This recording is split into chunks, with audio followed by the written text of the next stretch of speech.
नमस्कार दोस्तों, welcome to my YouTube channel. मैं हूं नमन साहू। आज हम आप पहुंचे क्लास 10 चैप्टर 3.2 क्वेश्चन। पहला क्वेश्चन आपकी स्क्रीन पर दिख ही रहा है। क्वेश्चन सॉल्व करने के पहले हम जानते हैं कुछ जानकारी जिससे कि हमें क्वेश्चन सॉल्व करने में आसानी हो। पहला, आप इतनी बात समझ जाइए कि हमें क्वेश्चन किस ग्राफ विधि से सॉल्व करना।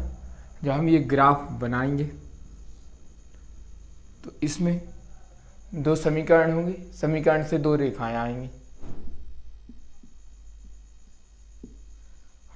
इतनी बात आप समझ लीजिए, ठीक है। अगर रेखाएं प्रतिच्छेद होंगी तो एक हल, अथवा एक दूसरे को काटेंगी तो समीकरण के एक हल आएगा। समपाती होंगी तो अनेक हल आ सकते हैं, और समांतर होंगी तो कोई भी हल नहीं आएगा। हम चलते हैं क्वेश्चन की ओर और करते हैं क्वेश्चन सॉल्व। क्वेश्चन देखा, क्वेश्चन में कहा गया था कि कक्षा 10 के 10 विद्यार्थियों ने पहली प्रतियोगिता में भाग लिया है, जिनमें कुछ लड़के और कुछ लड़कियां हैं, लेकिन लड़के और लड़कियों की संख्या ज्ञात नहीं है। तो हम मानेंगे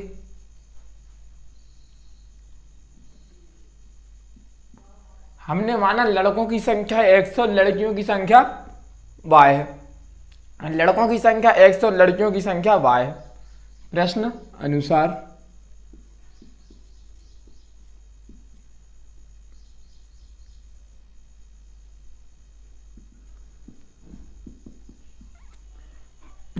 में क्या कहा था? कक्षा 10 के 10 विद्यार्थियों ने पहली प्रतियोगिता में भाग लिया। तो अब देखिए, कक्षा 10 के कुल विद्यार्थी मतलब उसमें लड़के भी शामिल होंगे और लड़कियां भी शामिल होंगी जिनने परीक्षा में भाग लिया। तो देखिए, कुल विद्यार्थियों की संख्या क्या आएगी?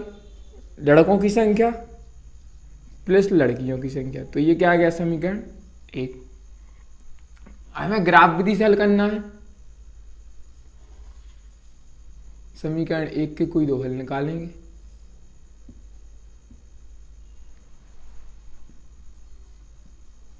समीकरण 1 में x बराबर 2। समीकरण 1 में x बराबर 2 रखने पर यहाँ आप अपने मन से कोई भी संख्या रख सकते हैं। जब हमने x बराबर 2 रखा, देखते हैं x की जगह 2 धन y बराबर 10, y बराबर 10 माइनस 2, y बराबर 8। आप देख सकते हैं जब हमने x बराबर 2 रखा तो y बराबर कितना आया? 8। हमें मिनिमम कितने हल चाहिए? 2। यहां मन से कोई भी संख्या रख सकते हैं। अब इसके बाद देखिए, समीकरण 1 में x बराबर 4 रखने पर क्या होगा? x धन y बराबर 10 था, x की जगह 4 आएगा, y बराबर 10 माइनस 4, x बराबर 4 तो y बराबर कितना? 6। ठीक है। अब ये हमने समीकरण 1 हमने आधा क्वेश्चन सॉल्व कर लिया। अब इसके आगे हम क्वेश्चन की नेक्स्ट शर्त देखेंगे। क्वेश्चन ने आगे क्या कहा है? लड़कियों की संख्या है लड़कों की संख्या से 4 अधिक। तो हम देखते हैं,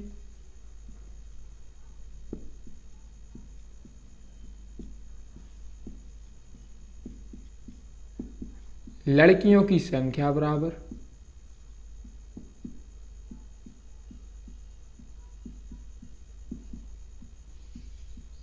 लड़कियों की संख्या लड़कों की संख्या से 4 अधिक है। लड़कियों की संख्या लड़कों की संख्या से कितनी अधिक? 4 की संख्या क्या मानी थी? y बराबर x से कितना? 4 अधिक। लड़कों की संख्या से 4 अधिक। इसको पलट दिया, x धन 4 बराबर y। तो y कुछ तरफ ले आए, किसका होगा? माइनस का। 4 कुछ तरफ ले गए, किसका होगा? माइनस का। ये बनेगा समीकरण 2। अब बराबर 3 रखने पर यहाँ आप कोई भी मान रख सकते हैं, अपने मन से मान रखना है। हमने x का मान 3 रखा, माइनस y बराबर -4, माइनस y बराबर -4 -3, माइनस माइनस चिन्ह जुड़ जाएंगे, 4 3 7, बड़ी संख्या माइनस की माइनस आ गया, दोनों तरफ माइनस से मल्टीप्लाई, यहाँ माइनस माइनस प्लस हो जाएगा, यहाँ भी माइनस माइनस प्लस, तो y बराबर 7। जब हम x बराबर 3 लेके चले तो y बराबर कितना आया, 7 आया। अब इसके आगे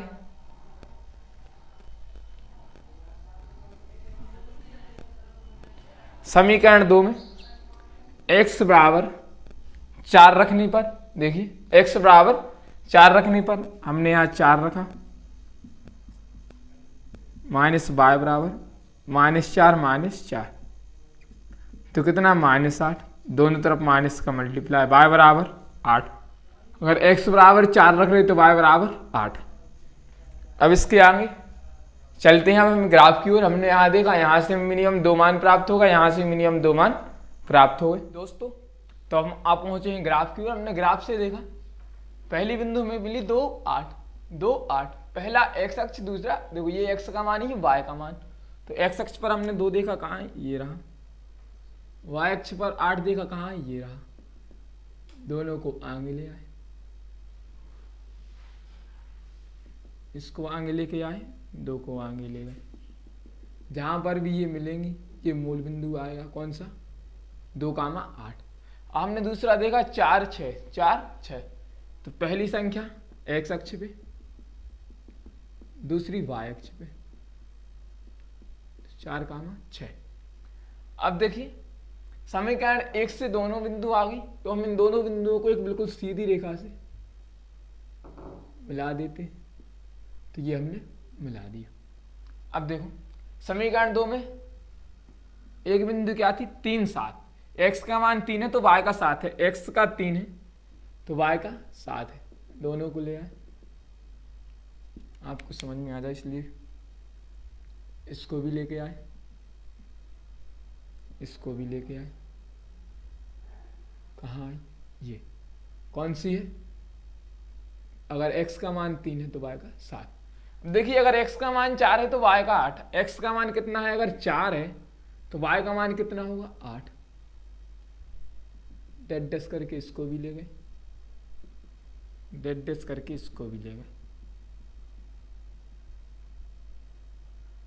कहाँ मिली, ये मिली, ठीक है। ये जो बिंदु थी ये कौन सी थी, 2,8। ये जो ये यहाँ पे आ रही ये कौन सी है, 4,8। इतनी बात क्लियर।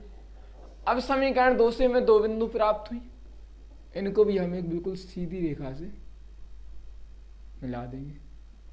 अब हम जानते हैं कि अगर रेखाएं प्रतिच्छेद करती हैं तो समीकरण का एक हल होता है, समपाती होती हैं तो अनेक हल होते हैं, और समांतर होती हैं तो कोई हल नहीं होता। अब हम इस ग्राफ में देखते हैं, हमने समीकरण में रेखाएं प्रतिच्छेद कर रही, तो हम x अक्ष पर आए तो हमें x का मान ज्ञात होगा, y पर जाएंगे तो y का मान ज्ञात होगा।